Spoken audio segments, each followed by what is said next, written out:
Metals are a broad category of elements that are crucial in various aspects of modern life due to their distinctive physical and chemical properties.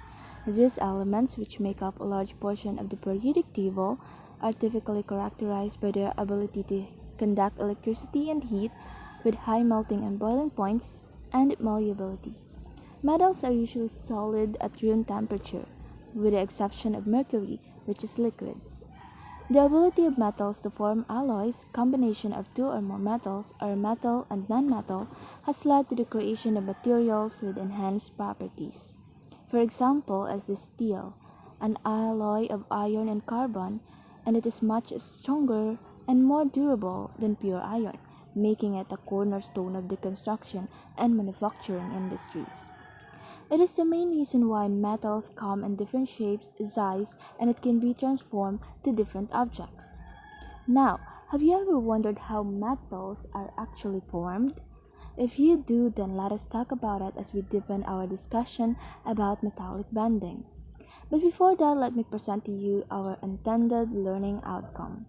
At the end of the lesson, the students will be able to differentiate metallic bonding from the other types of chemical bonds such as ionic and covalent bond, distinguish the properties of metals and metallic bonding by observing a simulated video through PowerPoint presentation, and elaborate the significance of chemical bonds in your daily life by relating the concept to real-life scenario. Now, let us discuss about metallic bonding.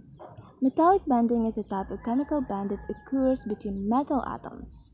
It is responsible for many of the characteristic properties of metals. In metal, atoms are arranged in a regular, closely packed pattern known as metallic lattice. Each metal atom has its outermost electrons known as valence electrons, which are relatively free to move compared to atoms in nonmetals. In metallic bonding, metal atoms lose their outermost electrons, which are then free to move throughout the structure. This creates a sea of electrons that is not bound to specific atom but is instead delocalized across the entire metal.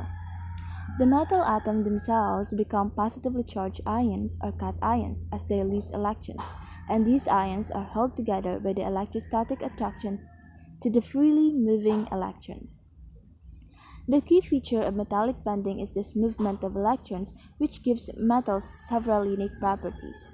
The sea of electrons allows metal to conduct electricity and heat and efficiently because the electrons are free to carry charge of thermal energy throughout the metal. This is why metals like copper, aluminum, and gold are excellent conductors. Additionally, the ability of the metal atoms to slide past each other without breaking the bond is what makes metal malleable, or can be able to be hammered into thin sheets, and ductile, able to join into wires.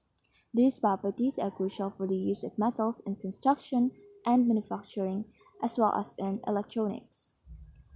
Furthermore, the delocalized electrons in the electron sea also contribute to the shiny reflective surface of metal, or its luster. When light hits the surface of a metal, the free electrons can reflect the light, giving the metal its characteristic to shine. This possibility makes metals indispensable in manufacturing, construction, and electronics.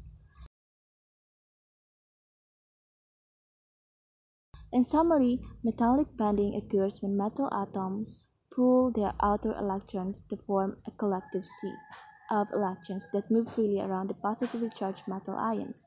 This unique bonding structure explains why metals are good conductors, malleable, ductile, and have high melting points and boiling points, making them essential materials in various industries.